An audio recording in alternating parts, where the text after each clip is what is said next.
All right, Titans, welcome back. It's Friday. Spring break's about to start. Today is all-in day because as Titans, we are all in. I love Antelope. I love you guys. This truly is a great place to go to school. I wish you were here. But since you're not, and I usually have some really bad jokes, like not funny, right? Dad jokes. I brought my son in so that I could tell him some dad jokes. So let's go ahead and start. Math addition, of course. So Calvin, why is the obtuse triangle always so mad? Because he's never right! Okay, don't stop that. Calvin, why should you never trust a math teacher who has graph paper? Why? Because he must be plotting something. You'll learn about graphing when you get older. It's okay. All right. Calvin, why do plants hate math? Because it gives them square roots. Okay, you don't have to laugh. I know you don't think these are funny. It's okay. All right. Calvin, this one's about you and I, okay? What do you call dudes who love math? Do you know what you call dudes who love math? Algebros! All right. What do you call a gentleman who spent his entire summer at the beach? You know how you get like tan when you go to the beach? You know, like a gentleman? He's getting tan. What do you think you call him? What? A tangent. I don't even know what tangent means. I know. When you're older, you'll learn sine, cosine, and tangent. All right. And the last one, just in case anybody forgot what parabolas are, right?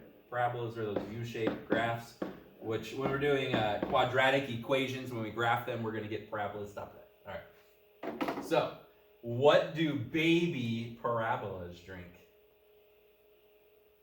Quadratic formula. All right, go finish. Okay, go finish your Legos. Okay. All right, so thanks for sitting through that. You had to actually watch that. Thank you, Ed Puzzle. All right, the last thing I want to do is just a quick review of everything we've done over the past 2 weeks. Something that you can come back and hopefully watch when spring break is over and refresh yourself about everything about quadratics. So the essentials. First off, what is a quadratic equation? Quadratic equation is anytime we have x squared as our biggest exponent and you have to have an equal sign. So for example, 3x squared plus 2x minus 5 equals 0. That is a quadratic equation. Like I said, it doesn't have to be equal 0, but standard form is where we make sure it equals 0. So standard form would be ax squared plus bx plus c equals 0. So in standard form, your x squared will go first, your x will go second, and your constant, the term without the x, will go last. And then we always have to have it equal to 0. We use standard form because that helps us identify our a, b, and c, which is going to help us, especially with the quadratic formula. So if we have this quadratic equation here in standard form, what would our a, b, and c equal? That's right, our a would be a positive 4, our b would be a negative 8, and our c would be a positive 3. So anytime we're using the quadratic formula or using the discriminant, we have to be able to recognize our a, b, and c. All right, the 4 methods that we have taught you for solving quadratic equations are the square root method, solving by factoring, completing the square, and then our good old reliable, when all else fails, the quadratic formula. Our one-stop shop, right? We can do this for any problem. The square root method, ideally we're going to use square root method if we have no b. If there's no b value, that's going to be the best time to use the square root method. Here's a little description of how to use it. We're going to get the x squared by itself, right? So I'm going to subtract 5. Then we're going to take the square root of both sides. Remember to use our plus minus. And then we will simplify it if possible, which square root of 12 we can simplify. So we get 2 and 6. 2, and 3. So our pair, or our buddies, are the 2. And then we still have square root of 3. Another time we will use the square root method is if we have a binomial squared. So when we're doing the complete the square, this becomes part of our process. In order to do that, we get the parentheses alone. So this one we would divide by 2.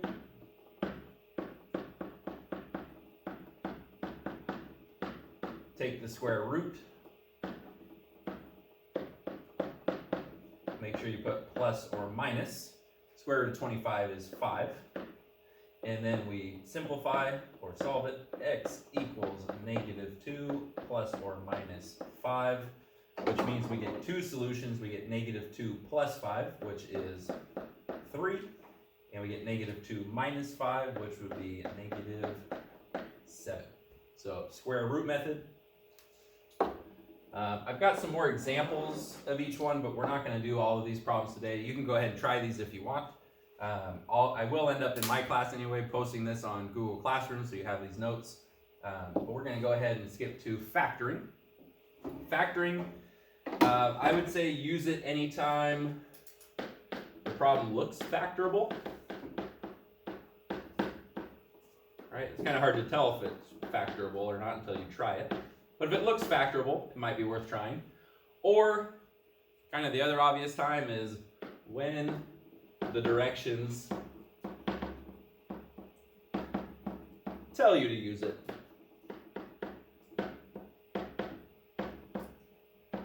Alright, so when we do assessments, we're going to ask you to solve by factoring and show your work, so you want to be able to show us the method. The first example here, going through the steps first, put in standard form, factor it, and then set each factor equal to 0 and solve. This one has no C value, which means we can automatically take out the greatest common factor, which is 3x, which leaves us with x plus 2. So we have now factored it. Step 3, set each factor equal to 0. So I'm going to do 3x equals 0 and x plus 2 equals 0. And I'm going to solve both of those. Divide by 3, x equals 0, because 0 divided by 3 is 0. And on this one, subtract 2, x equals negative 2. So we get 0 and negative 2. Another example, we always want it in standard form, so I'm going to have to subtract 7 on both sides. 2x squared plus 7x, subtract 7 from the constant, so that gives me plus 3. I'm going to make my box. First term, first box. Last term, last box. We need to add to the middle term. And we need to multiply it to this diagonal, which is 6x squared. We go and brainstorm for a minute. And finally, I realize that my combination is going to be 6x and 1x. Factor out the top row, which would be 2x, which means this top row has to be x. To get this, we need plus 3, and to get this, we need plus 1. So our factors are 2x plus 1 and x plus 3. And since we're solving, we set it equal to 0. And then we set each of these factors equal to 0. So 2x plus 1 equals 0. Subtract 1. Divide by 2. And my first answer is a negative 1/2. Negative 1/2. My second solution, I'm going to take that factor, set it equal to 0. Subtract 3. And x equals negative 3. So x equals negative 3. X equals negative 1/2. That is solving by factoring. Again, some more examples. We're not going to take the time to do those right now, because we're going to move on to completing the square. So, completing the square, you can really use it lots of different times, but I'm going to say when to use it is if A is 1 and if B is even. So So if your A is not 1, we don't recommend using completing the square. If your B is an odd number, then completing the square is going to give you decimals, so we'd rather do the quadratic formula. So those are kind of the two things that we would expect you to recognize for when to use it. So to use it, I'm going to follow these steps. I'm going to move the C to the other side. I'm going to rewrite it showing what my new C will be. That's going to be the new number that we add to both sides. And since I have to add it to both sides, I put it on both. Then we're going to split our B. So let's go ahead and, I like to do it drawing the box, right? So I'm going to draw my box. First term, first box. Now I'm going to split my B, which is going to be 3x, 3x. Factor my top row. Figure out what goes on the top row.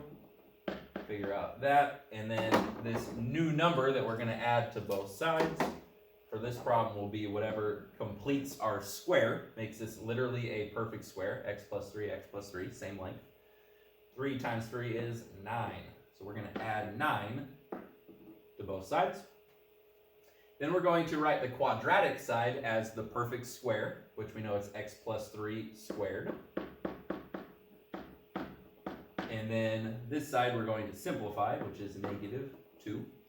And then we're going to solve and simplify using the square root method, which this one is actually going to be a little bit different, because what is the square root of negative 2? That is right, we cannot do that. So this one has no real solutions.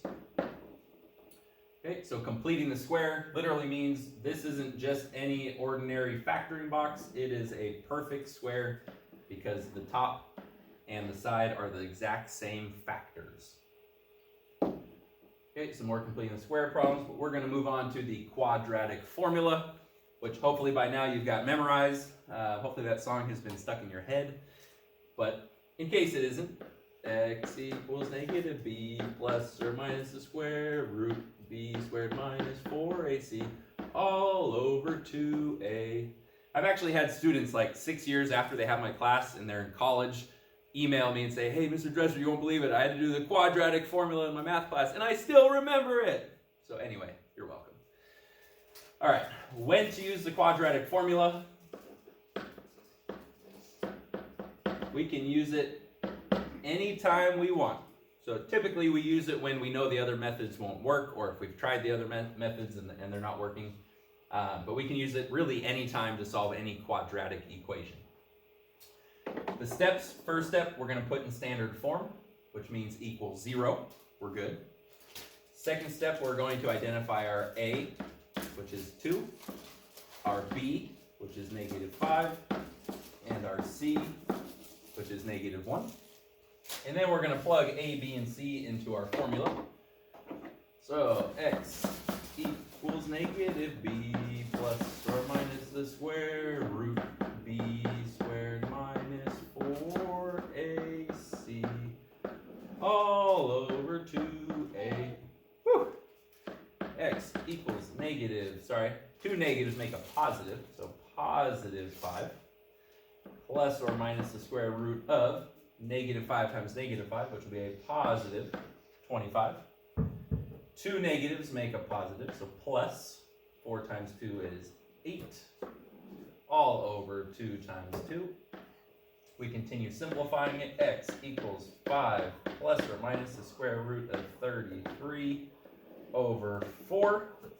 And we look to see if we can simplify the square root of 33, but we can't. The only thing we can do is 3 times 11.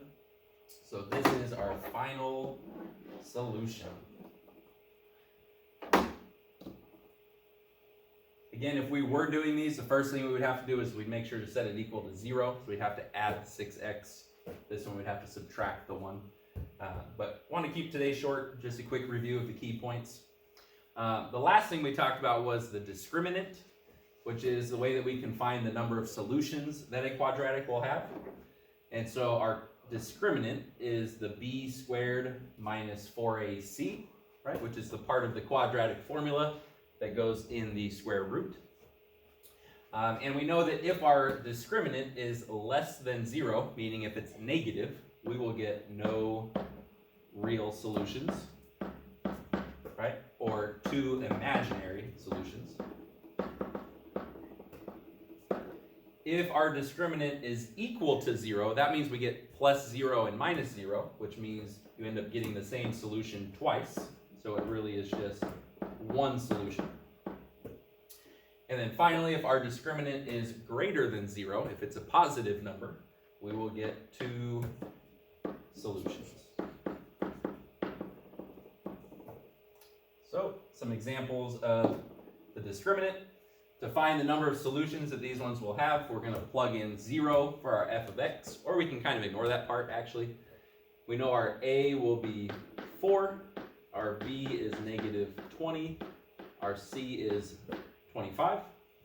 So if I plug those into the discriminant, b squared minus 4ac, I'm going to get negative 20 squared minus 4 times 4 times 25, which will be 400 minus 4 times 4 times 25 is also 400. So our discriminant becomes 0. If our discriminant is 0, that doesn't mean we have 0 solutions. It means that our square root is a 0, which means we will get 1 solution. So if your discriminant is equal to 0, you get 1 solution. This one, our a is 4, our b is 9, and our c is 0. It's not there, right? If we plug that into our discriminant, b squared minus 4ac, we get 9 squared minus 4 times 0, which means I get 81 minus 0, or 81. If our discriminant is positive, that means we get 2 solutions. And one more example here. A is 3, B is 9, C is negative 2. So B squared minus 4AC, that's going to be 9 squared minus 4 times 3 times negative 2. You probably thought this was going to be no real solution, right? Because I would do one of each. Ha, tricked you. We end up getting 81 plus 4 times 3, which is 12. 12 times 2 is 24, and we end up getting 105. And if our discriminant is positive, that means we get 2 solutions. Again, the only time we get no real solution would be if our discriminant was negative. None of these were negative though, so we didn't get one of those. But that is how we use our discriminant. And with that, happy spring break. We'll see you back in a... Wait. Oh, hold on. Come on over, Calvin.